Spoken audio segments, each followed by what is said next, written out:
So our next presenter is Dr. Jason Hinman from Cerebro, and he'll be speaking about a multiplex immunoassay for vascular brain injury. Dr. Hinman is a physician scientist, stroke neurologist, and is an assistant professor of neurology at UCLA. He's the founder of Cerebro Vascular Diagnostics, and he completed his MD PhD at Boston University School of Medicine. He moved to Los Angeles and completed the adult neurology residency and a vascular neurology fellowship at UCLA. He then joined the faculty and set up his research laboratory in 2013. And as the founder of Cerebro, he is focused on advancing new diagnostics for cerebrovascular health. Great. Join me in welcoming Dr. Jason Hinman.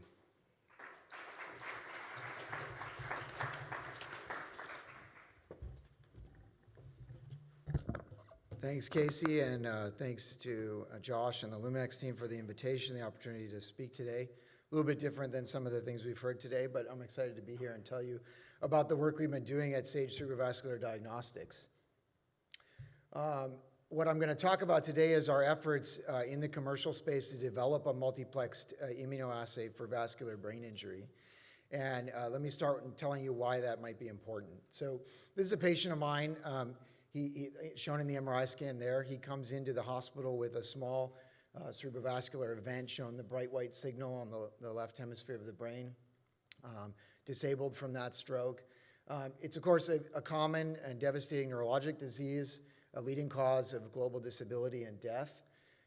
Diagnostic is particularly challenging because, while when patients come in, it's fairly straightforward. You get brain imaging and treat. But what we don't understand completely is who's at risk and how can we better modulate and understand that risk. So it's very unpredictable from that standpoint.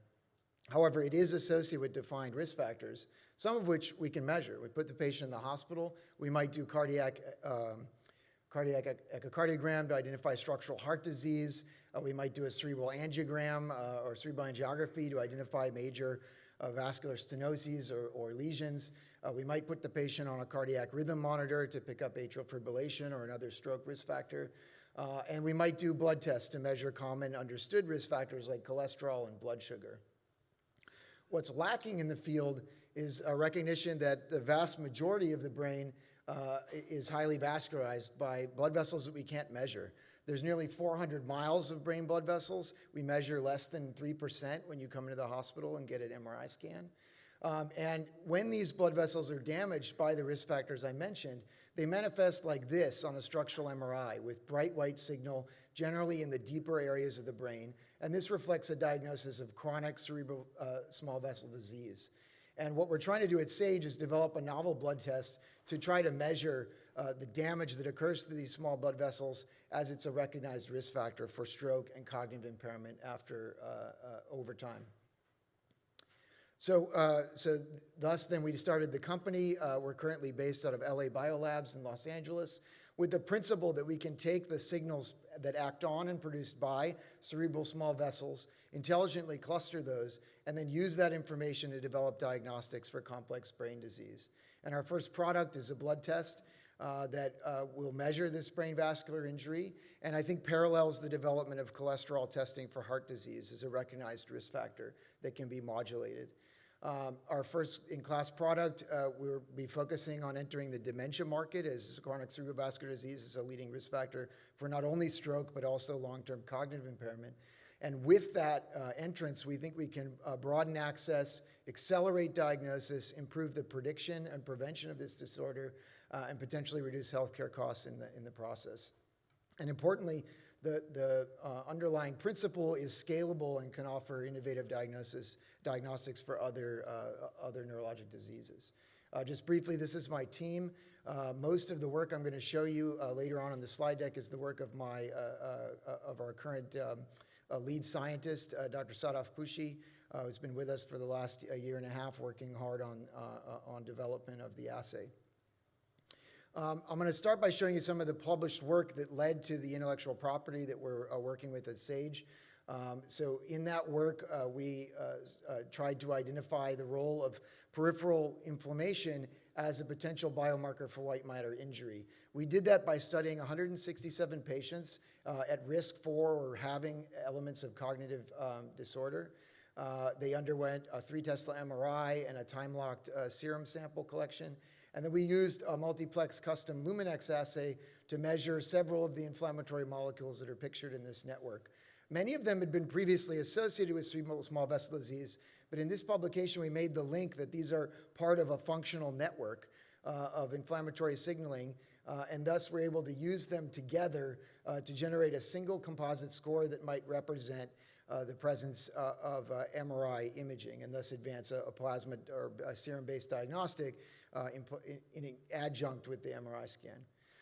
What I'm showing you in the heat map here is each of those inflammatory cytokines clustered by the degree of white matter injury present on MRI. So going from left, low white matter injury, to high, you can see that there is a progressive increase in inflammatory cytokine signaling that can be associated with that white matter brain injury. That's shown again here in the scatter plots. This in panel B is the representation of the structural imaging that I showed very early on. We also used an advanced technique called a measurement of cerebral free water, which is thought to be a precursor, a measurement of cerebral edema that's a precursor of the structural damage that we're measuring here. And you can see that we also get a very strong correlation between our single composite score reflecting these cytokines and the measurement of free water. And representative MRI scans are shown on the right, separated by median values. So this represents the median in the high group and the median in the low group for both imaging techniques. Importantly, because we're interested in identifying the role of this signaling cascade in cognitive impairment, inflammatory signaling is quite hot in the amyloid and Alzheimer's field right now. In a subset of the patients, though not published in this article, we did do amyloid PET scanning and found no relationship between this particular cytokine cascade and the presence of brain amyloid, suggesting it's a unique vascular signal, which is what we're representing with these structural brain images. Then in a second related study, we captured patients at the UCLA emergency room who had come in with a complaint that might put them at risk for cerebrovascular disease. Our standard is to do an MRI scan, as I showed you earlier. In 131 subjects, we did the same multiplexed assay that I showed at the beginning on the Luminex platform. Here, it's more difficult to do the quantitative measurements of the MRI signal, so you can separate, based on the clinical scan, patients into mild, moderate, and severe. And I'm sorry, we're missing a representative MRI scan, which should be here. Not this plot, but what it does demonstrate, what the graph demonstrates, is that the inflammatory composite score as a function of the imaging represents a 94% specificity for the detection of severe silent brain injury. So with that information in hand, the University of California decided to patent that as a potential diagnostic for the detection of this condition. We're ongoing patent prosecution in a number of different localities around the world. The panel assay that has been exclusively licensed to Sage from the university is going to be tested in nearly 14,000 patients as part of NIH-funded studies ongoing in my academic laboratory, and has really been adopted as the fluid biomarker of choice for vascular cognitive impairment, leading to quite a bit of funding towards the lab. And in a recent SBIR grant that we put into to NIH, the assay was identified as it would clearly be used by the neurology and geriatric healthcare communities. So with that principle, then we try to move that to the commercial space. And so the simple workflow then is to collect a clinical sample, perform a multiplexed immunoassay, quantitate the measurement of the cytokines, reference them against our existing data, generating a single composite score that then can be associated with the degree or predicted degree of MRI brain vascular injury as detected by MRI. Importantly, that in order for this to be a commercially viable product, it has to be scalable, it has to be adaptable, and it has to be highly reliable with a fairly quick turnaround. So I was asked to talk about the challenges that we've been facing, the success and also the challenges we face as we've been working through this over the last year. And so what SOTF has been working on diligently is facing these challenges head on. So first, you first have to be able to identify your target, and that requires high potency antibodies. We've been fortunate to partner with Biotechne and utilize the robust antibodies that they have for the targets, the validated antibodies that they have for the targets we're interested in. Then we have to optimize that pairing such that we can improve the sensitivity. You, of course, have to minimize cross-reactivity. I asked Thomas about this earlier. And then two other challenges include optimizing the bead concentration and shifting the standards around since we're measuring multiple different cytokines that are present in serum and plasma at different concentrations. So I'll try to show you some data of what we've been working on all of these points. First, the Luminex xMAP technology is really optimal for the challenge we're trying to face because it allows us, obviously, to quickly scale and develop a multiplexed assay upon which we can add. So right now, our first product is a six analyte composite. We have IP protection on 2 or 3 other interested molecules and the ability then to scale up, although thinking about what Thomas said earlier about the upper limit of that scaling. Again, the audience is probably quite familiar with this. Another challenge is that we have to think about bead compatibility. So while we're developing the principal core assay using the FlexMap in the lab, our CLIA partner, with whom we plan to push this out as an LDT in the next year, is operating off the FDA-approved Luminex 200 device. So we have to consider that as we develop. And so then we decided to choose bead regions that would allow us to be maximally compatible with all xMAP instruments and provided enough distance between other regions that we could include future analytes. And so this is the principle that we use for our initial development. Again, the assay principle, this has been shown. Again, audience probably quite familiar by the time we get to the afternoon here, but essentially we have antibody-coupled beads that are specific for the various proteins that we're interested in measuring in the multiplex. We then add biotinylated capture antibodies, detection antibodies that find those beads and then provide SAPE as a fluorescent indicator and then measure that out on one of 2 devices. Of course, the antibody chemistry, the coupling chemistry is, again, well known probably to this audience, but this is the technology, the chemistry that we've used. I know there are a couple different ones that can be applied, but we focused on applying this chemistry here. We, of course, had to start by optimizing that approach. So here we first needed to test the relationship of the concentration of antibodies per million beads in order to optimize both that reaction and also our downstream analysis. And so you can see here in green is, I believe, 2.5 micrograms per million, and then 5 and 10. So the assay clearly saturates at 5 micrograms per million beads. Next, we have to measure the efficiency of that reaction.